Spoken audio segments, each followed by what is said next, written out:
एक ज्वालामुखी फटा। साथियों, ज्वालामुखी फटना तो ये सिंपल सी ज्योग्राफी की घटना है। मतलब आपको पता है कि लगभग दुनिया में 1350 से ज्यादा एक्टिव वॉल्केनो है, कोई ना कोई तो फटेगा ही। लेकिन कोई ऐसा ज्वालामुखी फटे जिसकी वजह से एक देश में बाढ़ आ जाए, एक देश के अंदर तेल फैल जाए, एक देश के अंदर लोग डर जाएं। अब आप पूछेंगे कि सर ये बात भी कॉमन है, इसमें कौन सी बड़ी बात है? तो चलिए मैं इसको दूसरे तरीके से रिफ्रेम करता हूं कि एक ज्वालामुखी फटा जिसके फटने से लगभग 10,000 किलोमीटर दूर, 9,744 किलोमीटर दूर एक देश में धमाके सुनाई दिए।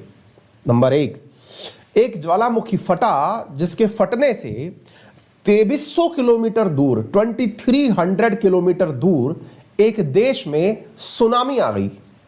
अब फिर तो आपके दिमाग में जानना बनता है, एक ऐसा ज्वालामुखी फटा जिसके फटने से जो तापमान है, वैश्विक तापमान है, उसमें 0.01 डिग्री सेंटीग्रेड की कमी आ गई।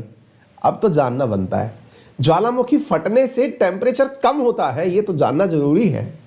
एक ज्वालामुखी फटा जिसकी तीव्रता वैज्ञानिकों की अगर माने तो यह हिरोशिमा पर डाले गए परमाणु बम से 500 गुना तेज थी। एक ज्वालामुखी फटा जिसकी तीव्रता हिरोशिमा पर डाले गए बम से 500 गुना तीव्र थी। आप इसे देख सकते हैं।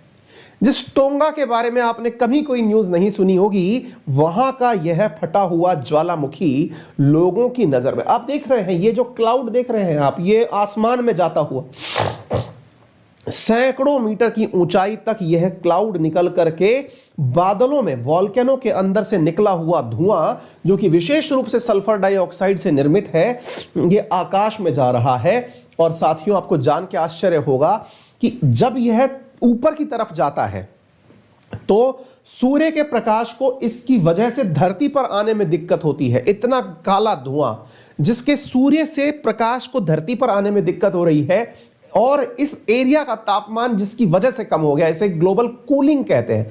आपने अक्सर ग्लोबल वार्मिंग सुना है। वार्मिंग के अंदर तो क्या होता है, पृथ्वी गर्म होती है। यहां पर इसके फटने से निकला धुआं सूर्य के सामने ऐसी परत बना दे रहा है कि सूरज का तापमान पृथ्वी की तरफ नहीं आ पा रहा है। That is global cooling. तापमान के अंदर गिरावट दर्ज की गई है। तो साथियों, ये जो घटना है ये निश्चित ही आप लोगों को जानने की है कि ऐसा हुआ कहां था। तो चलिए आपको लोकेशन दिखाते हैं कहां हुआ था। साथियों, यहां पर कुछ फोटोज से इस बात को और थोड़ा गहरा कर लेते हैं। आपको यहां पर दिखाने का प्रयास करता हूं कुछ तस्वीरों के माध्यम से। एक आइलैंड आपको यहां दिखाई पड़ रहा है जिस पर आपको बढ़िया से ग्रीनरी दिखाई पड़ रही होगी। शायद आप इस ग्रीनरी को भी देख रहे होंगे। और इस ग्रीनरी के बाद में आप यहां पर देख सकते हैं ये पूरी तरह से कीचड़ युक्त जगह आपको दिखाई पड़ रही होगी। एकदम काला दिखाई दे रहा होगा। शायद हमारा कैमरा इन दोनों का रंग आपको डिफरेंट करने में कामयाब दिखाई पड़ रहा होगा। यहां पर हरियाली है और यहां पर पूरी तरह से कीचड़ में संध चुका एकदम एक आइलैंड है। शायद आपको दिखाई दे रहा हो, ठीक है ना।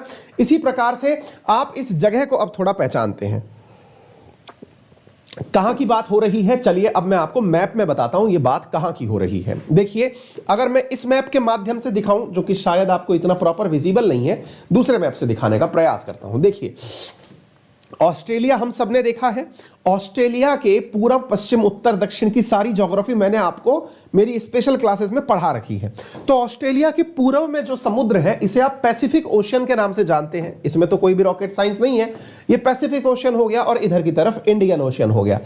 इस पैसिफिक ओशियन में यहां पर एक आइलैंड कंट्री है जिसका नाम है टोंगा। साथियों, इस टोंगा को आप यहां पर देख सकते हैं। देखिए, मैं आपको वॉल्केनो को सैटेलाइट इमेज के माध्यम से दिखाता हूं। आप देखिए, यहां पर बढ़िया से सब कुछ नॉर्मल है और अचानक देखिए यहां पर कितना बड़ा ज्वालामुखी फटा। देखिए, फिर से नोटिस करिएगा, यहां पर सब कुछ नॉर्मल है और एकदम ये ब्लास्ट होता हुआ आप यहां पर देख सकते हैं, ठीक है ना। तो ये घटना कहां की है, तो थोड़ा और मैं आपको नजदीक लेके चलता हूं। आपको यहां पर एक मैप दिखाने की कोशिश करता हूं। साथियों, इस मैप को अच्छे से पहचानने का प्रयास करिए। इस मैप में आपको इस ओशियन को देखने का मौका मिलता है जो कि दुनिया का सबसे बड़ा ocean, that is known as Pacific Ocean. इस पैसिफिक ओशियन के अंदर आपने नॉर्थ अमेरिका को जमीन से जुड़ा हुआ देखा है, साउथ अमेरिका को जुड़ा हुआ देखा है, ऑस्ट्रेलिया को जुड़ा हुआ देखा है और इधर की तरफ जापान और एशिया वाला हिस्सा जुड़ा हुआ देखा है।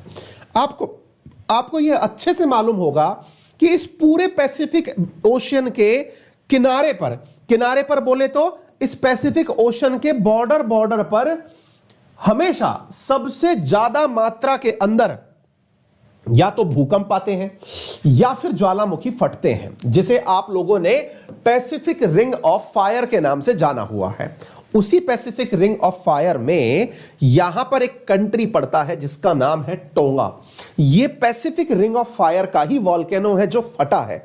इसके फटने की जो धमक है ना, वो कहां तक देखी गई मैं वो आपको बता दूं कि न्यूजीलैंड यहां से 2300 किलोमीटर दूर है, 2300 किलोमीटर दूर है।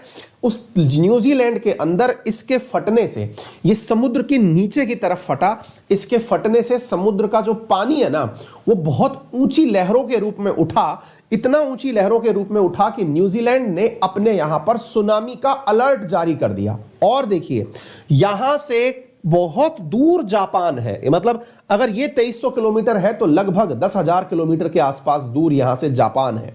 जापान तक ने सुनामी का नोटिस जारी कर दिया। क्यों? क्योंकि समुद्र में वॉल्केनो फटा था। वॉल्केनो के फटते ही ये बिल्कुल वैसे ही है जैसे कई बार आपने देखा होगा जब आप सर्दी में नहाने के लिए पानी गर्म करते हैं, तो पानी गर्म करते समय आप जिस बर्तन में पानी गर्म कर रहे हैं, अगर पानी गर्म करने पर बबूला बनता है अंदर की तरफ, तो बबूला बनने से, बबल बनने से आपके चारों तरफ का पानी फैल जाता है। कई बार ऐसा देखा होगा, पानी जब तेज गर्म हो रहा होता है, खौल रहा होता है, तो बर्तन से गिरने लगता है। एग्जैक्टली ऐसे ही यहां पर पानी के नीचे से बबूला फटा, वॉल्केनो फटा, फटने से न्यूजीलैंड के अंदर पानी पानी हो गया, जापान में पानी पानी, ऑस्ट्रेलिया में, इन सभी जगह पर अलर्ट निकाल दिया गया कि समुद्र का पानी शहरों में आ जाएगा। क्यों? क्योंकि समुद्र का पानी जो है यहां पर अपना स्तर बढ़ा लेता है, उसके फटने से जो जगह निकलती है वो आसपास के क्षेत्रों में बढ़ती है। धमाका इतना तेज था कि यहां से 10,000 किलोमीटर दूर अमेरिका का यहां पर जो क्षेत्र है, ये वाला जो क्षेत्र है अलास्का, यहां से 10,000 किलोमीटर दूर है अलास्का, अमेरिका का नॉर्थ स्तर पर जो बैठा हुआ जगह है, उस अलास्का में इस धमाके की आवाज सुनी गई। आप सोच के अंदाजा लगाइए। अब आप जानना चाहेंगे कि ऐसा होता क्यों है। देखिए, वॉल्केनो फटने का तो एक बेसिक सा रीजन है, ये इसके कुछ परिणाम है जो आप यहां पर देख रहे हैं, है ना। अब बड़ा सवाल ये बनता है कि सर ये ऐसा होता क्यों है। तो देखिए, इसके पीछे का बहुत बेसिक सा कारण है। पैसिफिक ओशन पैसिफिक प्लेट पर स्थित है, और जब यह प्लेट अपने आसपास की प्लेट से टकराती है, चाहे ऑस्ट्रेलियन प्लेट से, चाहे इंडो ऑस्ट्रेलियन प्लेट से, या फिर अमेरिकन प्लेट से, नॉर्थ अमेरिकन प्लेट से, तो जहां प्लेट से टकराती है वहां प्लेट के टकराने पर जो घर्षण होता है, उस घर्षण की वजह से नीचे की तरफ धरती के ऊपर, धरती के 3 स्तर हैं, है ना, क्रस्ट, मेंटल, कोर। तो मेंटल के अंदर जो पिघला हुआ लावा है ना, पिघला हुआ जो मैग्मा है, वो असल में धरती के बाहर मैग्मा के रूप, लावा के रूप में बाहर आ जाता है। हम पृथ्वी के 3 स्तर पढ़ते हैं, क्रस्ट, मेंटल, कोर। मेंटल के अंदर जो पिघला हुआ धरती का भाग है, जैसे आप मैग्मा कहते हैं, जब वो पृथ्वी के ऊपर आता है तो आप उसे ही लावा के रूप में जानते हैं, ठीक है ना। तो ये इसका सिंपल फीचर है, ज्योग्राफिकल रीजन है। इसके परिणाम क्या निकले? परिणाम ये निकले कि इस टोंगो तक इंटरनेट की कनेक्टिविटी, टोंगो कितना बड़ा देश है वैसे मैं बता दूं, आप हालांकि आप लोगों ने इसके बारे में कभी भी नहीं सुना होगा, लेकिन इस देश की आबादी बताऊंगा तो आपको हंसी आएगी, आप कहेंगे फिर तो हम अपने भी जगह को देश का नाम दे लेते हैं। 1 लाख आबादी है यहाँ पे, ठीक है ना। टोंगो की कुल पॉपुलेशन 1 लाख है। और साथियों, यहाँ पर इंटरनेट की कनेक्शन जो है वो इंटरनेट कनेक्टेड है पैसिफिक ओशन के माध्यम से ही। इंटरनेट सब जगह होता है, तो इंटरनेट की कनेक्टिविटी यहां पर केबल टूट गई। केबल क्यों टूट गई? क्योंकि अल्टीमेटली जिस केबल के माध्यम से इंटरनेट आ रहा था वो तो टूटनी थी। मतलब एक सिंपल सी बात है, इसमें कोई बहुत बड़ा रॉकेट साइंस नहीं है, ठीक है ना। तो इसके कारण से एक और जो घटना हुई वो आपको जाननी जरूरी है, और वो ये है, इस वॉल्केनिक इरप्शन की वजह से 11,000 किलोमीटर दूर मतलब ऑयल फैल गया, तेल फैल गया। कहां तेल फैल गया? तो इसके बारे में जो न्यूज निकल के आ रही है वो है पेरू के अंदर तेल फैल गया। एक बार के लिए मैप को फिर से देखें। आपने टोंगा यहां देखा, यहां पर दक्षिण अमेरिका देख रहे हो, इसमें यहां पर आप पेरू और उसके नीचे चिली देखते हो। यहां से सोच के देखो 11,000 किलोमीटर दूर यहां पर पेरू है।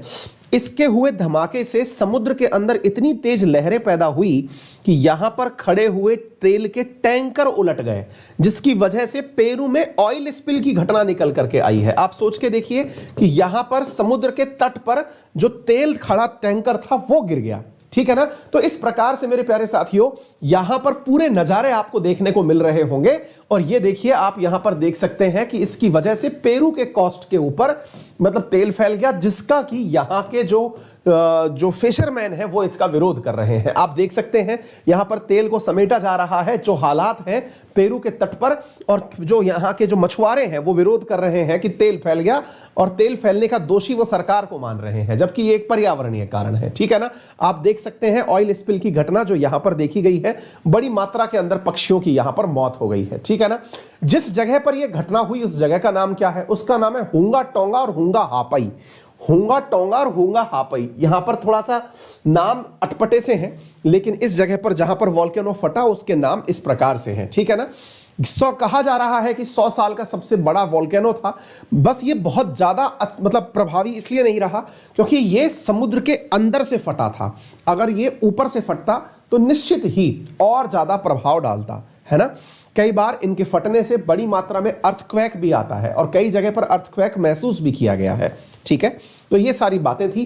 तो पृथ्वी के अंदर से मैग्मा निकल के 1000 डिग्री सेंटीग्रेड का तापमान निकल के बाहर आता है तो वो लावा कहलाता है, और उसकी वजह से निकला हुआ जो वो है, तो ये मैंने आपको सारा बता ही दिया। ये पैसिफिक रिंग ऑफ फायर है, जिसके बारे में मैंने सारी जानकारी आपको हाल ही में दे दी है, जहां पर ये सारी चीजें देखी जाती है। ठीक है ना, चलिए तो आगे बढ़ते हैं। इसके साथ साथ ही अन्य जानकारियों के बारे में सुनामी के अंदर बता ही दिया मैंने आपको तेल फट। तो एक प्रकार से आप इस सवाल के माध्यम से क्या क्या मेजर टेक अवे निकाल सकते हैं। हमने तो न्यूज सुनाई, लेकिन इसके मेजर टेक अवे क्या क्या निकल सकते हैं। सबसे पहला मेजर टेक अवे, पहला, सबसे ज्यादा दुनिया के वॉल्केनो कहां फटते हैं? आंसर है पैसिफिक रिंग ऑफ फायर पर। पैसिफिक रिंग ऑफ फायर पर क्यों फटते हैं? इसके पीछे कारण है दो प्लेटों का टकराना। पैसिफिक प्लेट और उसके आसपास की जितनी भी प्लेट हैं, जब वो उससे टकराती हैं तो वहां पर क्या होता है? वॉल्केनो फटता है। नंबर एक बात हो गई। नंबर दूसरा जो आपने यहां से मेजर टेक अवे निकाला, वॉल्केनो फटने के परिणाम क्या निकलते हैं? तो वॉल्केनो फटने के परिणाम निकलते हैं तेज अर्थक्वेक का आना, यानी भूकंप का आना, और जब भूकंप समुद्र के अंदर आता है तो उसे आप सुनामी के नाम से जानते हैं। तो एक तरह से यह हुआ कि उसके फटने से भूकंप भी आया, और पानी के अंदर आया भूकंप समुद्र के पानी को हिला दिया, जिसकी वजह से तटवर्ती इलाकों के अंदर सुनामी आ गई। सुनामी की चेतावनी दी गई। चेतावनी के कारण से बहुत सारे क्षेत्रों में पानी भी आया है, वो आपने भी देख लिया, है ना। पेरू जैसी जगह पर ऑयल स्पिल की घटना देखी गई। न्यूजीलैंड ने वार्निंग जारी कर दी कि हां भाई सुनामी आ रहा है। इसके अलावा और क्या चीजें आप यहां पर नोटिस कर सकते हैं? आप देखिएगा, कई बार आपसे पेपर में, परीक्षा में सवाल पूछा जाता है। वॉल्केनो हम सबको पता है, हमारी नजर में वॉल्केनो केवल इतना सा है कि भाई पृथ्वी फटेगी, और पृथ्वी फटेगी तो वॉल्केनो के लिए हम लोग बस इतना सा याद करके चल लेते हैं कि पृथ्वी के 3 हिस्से हो गए। इसमें हमको पता है ऊपर क्रस्ट है, नीचे मेंटल है, नीचे कोर है। यहां पर कोर लिख लिया, यहां पर मेंटल लिख लिया, यहां पर क्रस्ट लिख लिया। बोले क्रस्ट के अंदर दरार आई, मेंटल बाहर निकल गया, हो गया वॉल्केनो। आजकल वॉल्केनो के प्रभाव पूछे जाते हैं, है ना। तो वॉल्केनो के प्रभाव में ही है सबसे पहला जो मैंने आपको बताया ना, अर्थक्वेक का आना, सुनामी का आना, है ना, इंटरनेट व्यवस्था का बिगड़ जाना। इंटरनेट व्यवस्था का वॉल्केनो से क्या लेना देना है? आजकल क्या है ना कि समुद्र के अंदर डली हुई जो केबल्स होती है ना, इंटरनेट केबल के माध्यम से इंटरनेट चलता है। जैसे इंडिया में जो इंटरनेट आ रहा है ये हवा में उड़ के नहीं आ रहा है, हमको अन्य कॉन्टिनेंट्स के माध्यम से, बड़े बड़े सी केबल्स के माध्यम से जोड़ा गया है, ऑप्टिकल फाइबर केबल्स के माध्यम से, जहां से इंटरनेट हम तक पहुंच रहा है ना। तो उसके ऊपर फर्क पड़ता है। फिर इसके अलावा जो और इंपॉर्टेंट फैक्टर है जो आपको जानना चाहिए वो क्या है? इसके फटने से जो गैसें बाहर निकली हैं, उन गैस के बाहर निकलने से जो सूर्य का तापमान है वो पृथ्वी पर प्रॉपर तरीके से नहीं आ पाता। ग्लोबल वार्मिंग हमने सबने सुना है। ग्लोबल वार्मिंग का अर्थ होता है पृथ्वी के तापमान का बढ़ जाना, ग्लोबल वार्मिंग है। लेकिन उन गैस के कारण सूरज के तापमान का पृथ्वी पर ना आ पाना ग्लोबल कूलिंग है। तो आप उसे भी एज ए फैक्टर लिख सकते हैं, है ना। तो आपके पास में मेजर इंपॉर्टेंट चीजें क्या निकल के आई जो हमने एग्जाम्पल से समझ ली, ठीक है।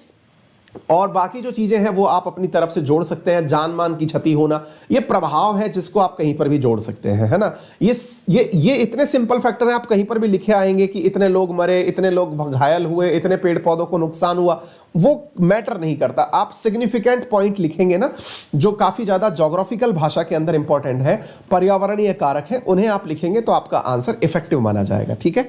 तो उम्मीद है कि आप लोगों ने यह जानकारी प्राप्त कर ली होगी, ठीक है। चलिए आगे बढ़ते हैं अगले प्रश्न प्रश्न की तरफ टोंगा से आगे निकलते हैं। ग्लोबल कूलिंग को बस आप याद रखिएगा, ठीक है ना। चलिए आगे बढ़ते हैं अगले प्रश्न की तरफ। सेशन को जल्दी से शेयर करिए सभी साथियों के साथ में, जितने भी साथी हैं लाइव उनको जल्दी से कहिए कि अपने अन्य साथियों को लाइव आने का इन्विटेशन लें। 29 जनवरी को आपका एक टेस्ट है जिसमें जीतने वाले को एसएससी कैटेगरी के अंदर 5000 रुपए का अमेजन वाउचर दिया जाएगा। अनअकैडमी पर आपके लिए यूपीएससी में ऑफर चल रहे हैं। आपको 18 महीने का ऑफर यूपीएससी के अंदर 63,000 रुपए में दिया जा रहा है। अब इस पे से वो जो 3 मंथ का एडिशनल ऑफर था वो हटा दिया गया है, ठीक है ना। 3 महीने का जो एक्स्ट्रा ऑफर दिया जा रहा था वो हटा दिया गया है। आप अंकित 10 रेफरल कोड यूज करके एडिशनल 10% का डिस्काउंट प्राप्त कर सकते हैं। 23 जनवरी को आपका यूपीएससी सेक्शन के अंदर एक कॉम्बैट है जिसमें जीतने वाले को आईपैड मिनी, मैकबुक और ये सब चीजें मिल सकती हैं। दोनों भाषाओं में, हिंदी और इंग्लिश में ये टेस्ट होता है। 11 बजे ये टेस्ट होगा जिसमें 56 क्वेश्चन 60 मिनट में पूछे जाएंगे। फ्री ऑफ कॉस्ट टेस्ट है। इसके लिए आप अनअकैडमी पर जाकर अभी से अपने आप को एनरोल कर लीजिए। अंकित 10 रेफरल कोड है उसे लगाकर एनरोल कर लीजिए। यदि आप अनअकैडमी पर सब्सक्रिप्शन लेना चाहते हैं तो हमारे द्वारा आइकॉनिक सब्सक्रिप्शन प्लान भी अवेलेबल है जिसमें कि आपको पर्सनल मेंटर मिलता है। इसके अलावा लोन फैसिलिटी अवेलेबल है। लोन फैसिलिटी के अंतर्गत आपको 0% इंटरेस्ट रेट के साथ बिना प्रोसेसिंग फीस के आपको लोन मिल जाता है। अगर आप 1 साल का सब्सक्रिप्शन लेना चाहते हैं तो 46,000 में अवेलेबल है। बात की जाए एसएससी कैटेगरी के अंदर तो एसएससी कैटेगरी के अंदर मेरा कोर्स चल रहा है, आप इसे ज्वाइन कर सकते हैं। सफलता बैच के नाम से सीजीएल और सीएचएसएल के लिए चल रहा है, आप इसे ज्वाइन कर सकते हैं। एसएससी कैटेगरी में दोपहर 12 बजे संडे को टेस्ट है, आप उसे ज्वाइन कर सकते हैं जिसमें worth rupees of 1 CR product distribute किए जाएंगे। 24 महीने का सब्सक्रिप्शन एसएससी कैटेगरी में मात्र 7800 रुपीज में है, जिसे आप मेरा रेफरल कोड अंकित 10 यूज करके 10% डिस्काउंट के साथ प्राप्त कर सकते हैं। फिलहाल के लिए इतना ही। अपना ख्याल रखें, बड़ों का सम्मान करें, छोटों को प्यार दें, अपना व्यक्तित्व इस प्रकार से विकसित करें कि महिलाएं आपके साथ सुरक्षित महसूस करें। धन्यवाद।